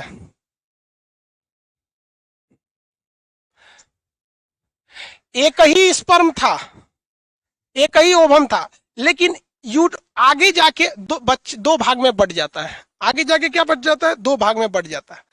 तो ये किसी को पता ही नहीं चलता है, आज तो कोई वैज्ञानिक नहीं ढूंढ पाए सब। शायद बाबा रामदेव खोज ले इसको, पतंजलि में शायद इसको खोज लिया जाए, क्योंकि बाकी डॉक्टर तो टर टर करते हैं बाबा रामदेव के हिसाब से। यही तो एगो डॉक्टर है दुनिया में, है कि नहीं? साला कोई यार मरीज वेंटिलेटर पे होगा तो एक नाक से सांस लो, वेंटिलेटर की कोई जरूरत नहीं। लोगों को समझ में नहीं आता, इतना अच्छा बात बाबा रामदेव समझाते। देखो भाई, ये किसी को नहीं पता है। एक एक और एक स्पर्म टकराता है, अंदर दोनों न्यूक्लियस आपस में जुड़ते हैं, और जुड़ने के बाद दोनों न्यूक्लियस बड़े होने के बाद अलग हो जाते हैं और दो सेपरेट बेबी का निर्माण कर देते हैं। हम आपसे पूछते हैं कि इस दोनों बेबी का शकल एक जैसा होगा या नहीं होगा? इसमें दोनों का शकल एक जैसा होता है, इसलिए इसे आइडेंटिकल ट्विन कहते हैं। दोनों की आइडेंटिटी सेम दिखती है, और दोनों लड़का ही होगा या दोनों लड़की ही होगी, मतलब दोनों का लिंग यानी सेक्स एक ही होगा। ऐसा नहीं होगा एगो लड़का एगो लड़की। अगर एगो लड़का एगो लड़की होगी तो दोनों का शकल कैसे एक होगा? कैसे हो जाएगा? तो इस आइडेंटिटी ट्विन में सब कुछ सेम होता है, फिंगरप्रिंट अलग होती है। नहीं तो सोच रहा आधार कार्ड बदल देगा सोच। फिंगरप्रिंट क्या होती है? अलग होती है। तो जब एक स्पर्म एक ओवम नॉर्मली डिलीवरी कर रहा होता है, लेकिन गलती से उसमें दो दो न्यूक्लियस बन जाते हैं। जैसे एक मुर्गी आती है, उस मुर्गी के अंडे में दो दो पीला वाला योक यानी जर्दी पाया जाता है। दो जर्दी वाला आपने अंडा देखा है कि नहीं? वो सेम इसी तरह होता है। ठीक है। दूसरा कंडीशन क्या होता है, देखिए ध्यान से। अमूमन महिला में एक ओवम होता है। क्या होता है? एक ओवम आके स्पर्म से टकरा जाता है, बाकी स्पर्म किसी काम के नहीं रहते। लेकिन इत्तेफाक से कभी कभी क्या होता है कि दो ओवम बन जाते हैं, वो भी जब एज ज्यादा होता है तब। जैसे 30-32 का एज हो जाएगा ना, तो ओवम ज्यादा बनने लगेंगे। तो दो ओवम बन गया, तो एक ओवम से एक स्पर्म टकराया, दूसरे ओवम से दूसरा स्पर्म टकराया। ये वाला स्पर्म अलग डिजाइन के बच्चे को जन्म देगा, ये वाला स्पर्म अलग डिजाइन के बच्चे को जन्म देगा। तो इसमें एक लड़का हो सकता है, एक लड़की हो सकता है, या हो सकता है कि दोनों लड़का लड़की हो, लेकिन दोनों का शकल मैच नहीं करेगा, क्वालिटी वगैरह मैच नहीं करेगी। तो ऐसे को कहते हैं अनआइडेंटिकल, या उसे कहा जाता है उसे क्या क्या है? फेटर्नल कहते हैं। एक और नाम होता है इसका। फेटर्नल तो बड़ा नॉर्मल नाम हो जाता है, फेटर्नल आइडेंटिकल। आपको बायोलॉजी में फेटर्नल नहीं देगा। हाँ सुनिए ध्यान से, ये क्या था? इसे कहते हैं मोनोजाइगोटिक, क्योंकि देखिए इसमें जाइगोट एक ही था। जाइगोट मतलब क्या होता है? स्पर्म और ओवम के मिलने को जाइगोट कहते हैं। तो एक स्पर्म और एक ओवम था, तो मोनो माने एक, जाइगोटिक, तो इसे कहेंगे मोनोजाइगोटिक। नॉर्मल नाम होता है आइडेंटिकल। इसमें देखिए एक स्पर्म एक ओवम एक जाइगोट ये बनाएगा, एक स्पर्म एक ओवम एक जाइगोट ये बनाएगा, तो इसे कहते हैं डाइजाइगोटिक। इसे फेटर्नल कहते हैं। ये मैच नहीं करते हैं, ये टोटल मैच कर जाते हैं। समझ में आ गया? जुड़वा कैसे होते हैं? जब दो स्पर्म, इसमें तो कोई टेंशन ही नहीं है, एगो स्पर्म इससे टकराया एगो स्पर्म इससे टकराया, बहुत नॉर्मल होता है। ऐसा होता नहीं है, हालांकि 30-32 की उम्र के बाद ये चीज होता है, तो 10 जुड़वा बच्चे हो जाते हैं। ये हो गया, एक स्पर्म एक ओवम से टकराया, आगे जाके दो हो गया ऐसे। लेकिन फिल्मों में ससुरा कुछ और दिखा देता है। फिल्म में देखिएगा ना, तो एगो फिल्म आई थी जुड़वा, एक मूवी देखे जुड़वा। इसमें बताइए सलमान खान के दो दो रोल, ये मोनोजाइगोटिक है कि डाइजाइगोटिक दिख रहा है? वो कहेगा डाइजाइगोटिक, तो सोचा कपड़ों मिलाएगा, इसे सूट पहन ले, वो गंजी पहन ले। अरे सोचा कपड़ा का कौन जी मिला रहा है? शकलियां मिला ना, दोनों सेम है। तो जुड़वा मूवी जो थी, इस दोनों की पत्नियां कंफ्यूजन में हो जाती होंगी, कौन किसका है। चाइना में तो सोचा सबका पत्नी एक जैसी दिखती है। तो ध्यान से समझिए, ये केवल फिल्मों में होता है। देखिए शकल मैच करे वो अलग बात है, शकल मैच करे वो अलग बात होता है, उससे कोई दिक्कत नहीं है, वो तो नॉर्मल होता है। हमारे क्लास में भी एगो जुड़वा बच्चे आते थे, सोच रहे एगो बस एडमिशन लिया था, दोनों एडमिशन नहीं लिए थे, सब एक तो एडमिशन लिया था।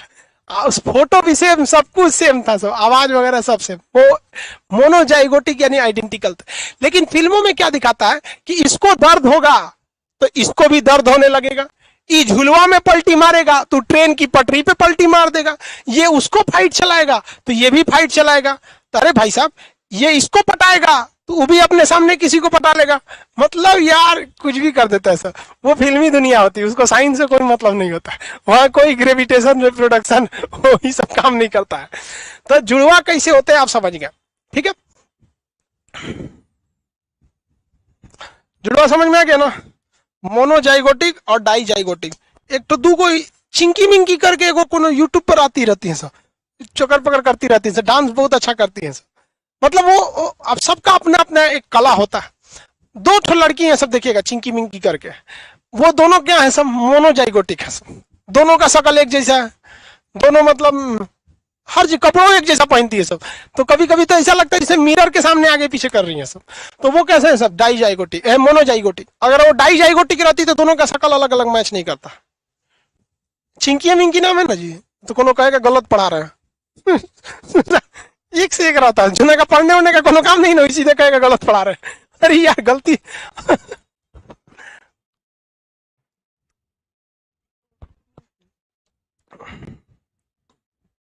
चलो भाई, अब हम देखते हैं टेस्ट ट्यूब बेबी क्या होता है। इसको आईवीएफ भी बोलते हैं, टेस्ट ट्यूब बेबी को। देखो, in vitro IVF, in vitro fertilisation, in vitro fertilisation कहिए या टेस्ट ट्यूब कहिए, टेस्ट ट्यूब कहिए, ये दोनों एक ही चीज है। टेस्ट ट्यूब बेबी कहिए या इन विट्रो फर्टिलाइजेशन कहिए, आईवीएफ कहिए। तो टेक्निकल नाम होता है आईवीएफ। ये क्या होता है भैया आईवीएफ, समझिए ध्यान से, बड़ी उटपटांग टॉपिक है ये, सब जल्दी समझ में नहीं आता है। जुड़वा बच्चे कैसे होते हैं, देखो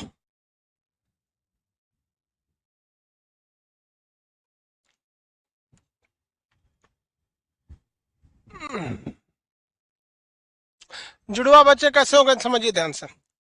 कोई फीमेल है, सपोज जुड़वा बच्चे कह रहे हैं, फॉलोपियन ट्यूब वाला टेस्ट ट्यूब, कोई फीमेल है, वो क्या है कि उसके अंदर ओवम बनता है, बट इत्तेफाक से मान के चलिए कि वो ससुरा फॉलोपियन ट्यूब में नहीं पहुंच पाता है, या उस महिला का दोनों फॉलोपियन ट्यूब बहुत ज्यादा पतला या बहुत ज्यादा डिस्टर्ब है, तो उस महिला में तो ओवम बनेगा। और उस महिला में अगर मान के चलिए स्पर्म, यहाँ स्पर्म आता है, तो स्पर्म इधर भी जाएगा, वो भी फॉलोपियन ट्यूब डिस्टर्ब, ये भी डिस्टर्ब। समझ आ गया कि नहीं आ गया? तो यहाँ काम आता है आपका test tube baby. Test tube baby क्या करता है, कहता है कि देखो, मेल का स्पर्म वो ले लेता है, मेल का स्पर्म वो ट्यूब में लेता है, टेस्ट ट्यूब में मेल का स्पर्म ले लेता है, और इंजेक्शन के माध्यम से पाइप लगा के, इंजेक्शन के माध्यम से अल्ट्रासाउंड करके और एक पाइप लगाकर, और इस पाइप के रास्ते से वो इस महिला में से ये ओवम को निकाल लेता है, इंजेक्ट करके क्या कर लेता है, निकाल लेता है। और वो क्या करेगा कि इसमें एक तो ट्यूब ले लेगा, इसमें इस महिला का वो रख दिया, और इसमें इसका पति का क्या कर दिया, स्पर्म मिला दिया, लो दोनों मिल गया। अब बताओ, ये तो बन गया जाइगोट, जाइगोट बन गया। महिला के केवल फॉलोपियन ट्यूब में ना प्रॉब्लम था, बन गया जाइगोट। अब इसको एक मशीन आती है, उस मशीन में 1 हफ्ता रखेगा ताकि जाइगोट बड़ा हो जाए, और उसके बाद से फिर क्या किया जाएगा, एक नॉर्मल इंजेक्शन टाइप का आएगा, और वो सुई वाला इंजेक्शन नहीं रहता, और उसको ले आके यहाँ पर प्लांट कर देगा। क्या कर देगा, प्लांट कर देगा, बच्चा जन्म लेने लगेगा। इसी को कहते हैं कि पहले लड़कवा को ट्यूब में करिए, उसका पहला दूसरा 1 हफ्ता उसको ट्यूब में रखेगा, इसे को कहता है टेस्ट ट्यूब बेबी। क्या कहेंगे, टेस्ट ट्यूब बेबी। इसका टेक्निकल नाम क्या होता है, इन विट्रो फर्टिलाइजेशन। क्या कहेंगे, इन विट्रो फर्टिलाइजेशन। ध्यान से समझिए, देखिए ये एक महिला है, इस महिला में इंजेक्शन के माध्यम से, देखिए इसका यहां से ओवम निकाल लिया गया, ओवम निकाल लिया गया, ये है ओवम, ये ओवम है। इसमें दूसरे टेस्ट ट्यूब में स्पर्म है, इसको मिला दिया जाएगा, स्पर्म और उसको मिला के एक छोटे से ट्यूब में, मशीन आती है करोड़ों रुपए की, तो उस मशीन में उसका छोटा सा सरसों के दाना बराबर तैयार होगा लड़का। अब उसके बाद जब हो जाएगा तो उसको वापस क्या किया जाएगा, इंजेक्शन में पकड़ के महिला के पेट में, यूट्रस में डाल दिया जाएगा। अब वो मटर, सरसों के दाना से दाल बराबर होगा, मटर बराबर होगा, उसके बाद से सोचो अंगूर बराबर होगा, उसके बाद से वो अमरूद बराबर होगा, संतरा बराबर होगा, पपीता बराबर होगा, कोहड़ा बराबर हो जाएगा, उसके बाद बड़ा हो जाएगा, पैदा हो जाएगा। समझ में गया? किसी कोई दिक्कत? टेस्ट ट्यूब में और कुछ झमेला नहीं होता। आगे बढ़े। टेस्ट ट्यूब बेबी में मेल का स्पर्म बाहर ले लिया जाता है शरीर के, और ये पुरुष का स्पर्म बाहर ले लिया जाता है। और ये टेक्नोलॉजी लोगों ने मेढक से सीखा है, मेढक में ऐसा ही बच्चा पैदा होता है, मादा का स्पर्म शरीर के बाहर, मादा का ओवम शरीर के बाहर आता है, और मेढक का स्पर्म बाहर आता है। मेढक के अंदर अंतः निषेचन नहीं होता है, मेढक के अंदर क्या होता है, बाह्य निषेचन होता है, जिसको टेस्ट ट्यूब कहिएगा। तो ये जो टेस्ट ट्यूब टेक्नोलॉजी वैज्ञानिक लोग देखे हैं, किससे देख के किए हैं, मेढक से। मेढक में बच्चा जो होता है वो मादा के शरीर के अंदर नहीं, बाहर होता है। आगे बढ़े। अब इसमें एक सेरोगेट मदर होती है। सेरोगेट मदर क्या होता है, कुछ कुछ हीरोइनें होती हैं जिन्हें लगता है कि अगर हम अपने पेट में बच्चे को रखेंगे तो ससुरा 1 साल तक रहेगा, लगभग 9 महीना। 9 महीना मैं शूटिंग कैसे करूंगी, फिल्म कैसे बनाऊंगी। हाँ, तो कहती है कि अब क्या करें हम। तो वो कहती है कि वो क्या करेगी, डॉक्टर को बुलाएगी, कहेगी सुन सुन सुन टेस्ट ट्यूब बेबी समझी है। तो डॉक्टर कहेगी ठीक है। डॉक्टर क्या करेगी, उस हीरोइन से क्या करेगी, उस हीरोइन के शरीर से क्या निकाल लेगी, ओवम। हीरोइन के शरीर से क्या निकाल ली, ओवम। उसके पति का क्या ले लेगी, स्पर्म। और उन दोनों को क्या करके मिला के क्या बना देगी, जाइगोट। जाइगोट बना देगी।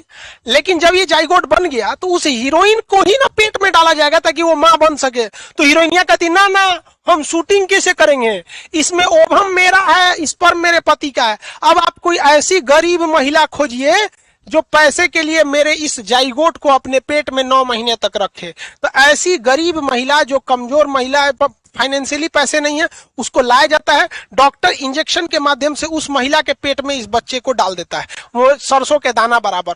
तो इसमें ओवम किसका, वो हीरोइन का। स्पर्म किसका, उसके पति का। जाइगोट बन चुका है, बच्चे को रख दिया जाता है। 9 महीने तक वो हीरोइन, हीरो, पैसे वाले लोग जो होते हैं उस गरीब महिला को पैसे देते हैं, खाने पीने को देते हैं, ये देते हैं। उसके बाद जब बच्चा जन्म लेता है 2-3 महीने वो दूध पिलाती है, फिर हीरोइन लेके चली जाती है, कहती है हम तो माँ की ममता, इसे माँ की ममता।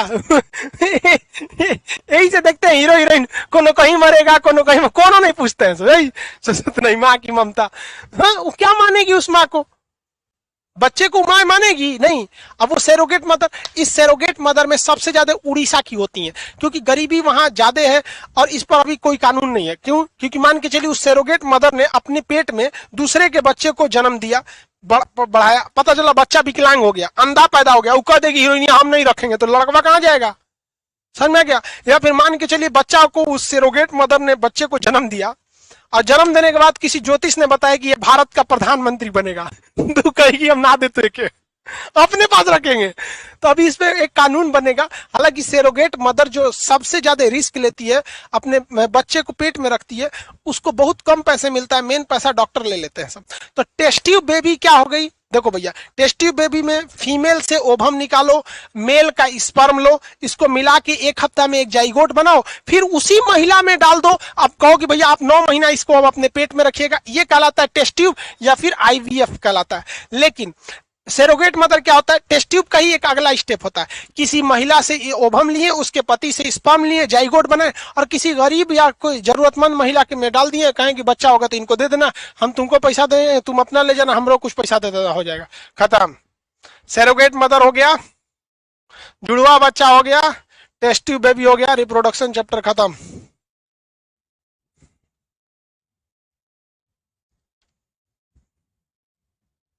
इसके बाद चैप्टर का नाम है सेंस ऑर्गन। इसके बाद चैप्टर का नाम है सेंस ऑर्गन। चलिए कुछ सवालात हो जाए।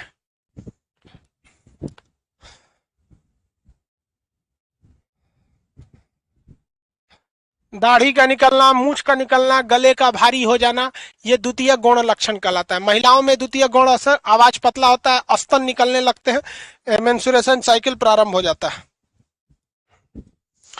नर का मुख्य जननांग कौन सा होता है, टेस्टिस होता है, टेस्टोस्टेरोन और स्पर्म निकलता है। कुत्ता जो मुंह सूंघता है वो टेस्टोस्टेरोन। स्पर्म का जीवन काल 20 से 40 मिनट होता है। वयस्क को काट देते हैं, वयस्कोटॉमी, नसबंदी कहलाता है। ओवम कितने कितने ओवरी होते हैं, 2 ओवरी होते हैं। पक्षियों में 1 ओवरी, एक ही होता है। जबकि बाकी जानवरों में 2 ओवरी, एक बार ये काम करता है, एक बार वो काम करता है। जो ओवरी होते हैं यहाँ पर, इसमें क्या बनता है, ओवम बनता है। 3 तरह का हार्मोन निकलते हैं। यहाँ देखिए ये कहाँ जाके मिलता है, फॉलोपियन ट्यूब में, नलबंदी कहलाता है, ट्यूबेकोटॉमी कहलाता है।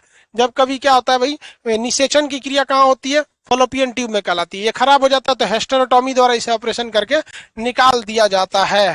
समझ में आ गया कि नहीं आ गया। ओवरी हो गया, ये हो गया आपका फॉलोपियन ट्यूब, यहीं पर निषेचन की क्रिया होती है। जबकि बच्चा कहाँ बनता है, और यूट्रस में बनता है। कितने तरह के हार्मोन यहाँ से निकलते हैं, एस्ट्रोजन मेंस्ट्रुएशन साइकिल को बनाते, प्रोजेस्टेरॉन बच्चे को सुरक्षा देते, रिलैक्सिन नॉर्मल डिलीवरी करता है। समझा गया। एक स्पर्म एक ओवम, एक बच्चा होगा। एक स्पर्म एक ओवम, लेकिन ओवम अंदर से टूट जाए तो दो बच्चा होगा, दोनों का शकल मैच करेगा, इसे आइडेंटिकल या मोनोजाइगोटिक कहते हैं, बस फिंगरप्रिंट अलग रहेगा। दो स्पर्म दो ओवम जुड़वा होगा, शकल वकल सब अलग हो जाएगा। जब स्पर्म और ओवम अलग रहते हैं उसे गैमेट कहते हैं, मिल जाते हैं जाइगोट कहते हैं, बड़े होते हैं एम्ब्रॉय कहते हैं, एम्ब्रॉय का आखिरी स्टेज फीटस कहलाता है, उसके बाद बच्चा हो जाता है। ये हो गया फीटस वगैरह। बच्चा जिस झिल्ली में रहता है उसे इम्योटिक सैक कहते हैं, माँ से जिस नली द्वारा जुड़ा रहता है उसे हम लोग प्लेसेंटा कहते हैं, गर्भनाल कहते हैं। बच्चे का सबसे पहले मुंह बाहर आता है, जो उसका बाहर आ जाता है उल्टा पैदा हो जाता है। समझा कि इम्नियोटिक सेक्टोसिस एक ऐसी टेक्नोलॉजी होती है जिसमें अल्ट्रासाउंड के माध्यम से हम पता कर लेते हैं कि लड़का है या लड़की है, लड़का है या लड़की है। लड़का लड़की होने में हम आपको बताए थे इसमें किसी का कोई योगदान नहीं रहता है। अगर एक्स एक्स हो गया तो लड़की हो जाएगी, एक्स और वाई हो गया तो लड़का होगा। यानी लड़का का डिपेंड होना ये पुरुष पर डिपेंड करता है। लोग औरतें को कहते हैं कि एक खाली लड़की होती है। समझ में आ गया?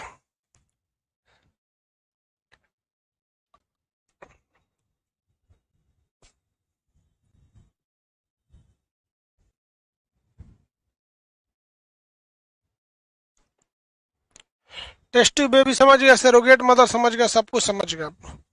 चलिए आगे का क्लास अब कल करेंगे।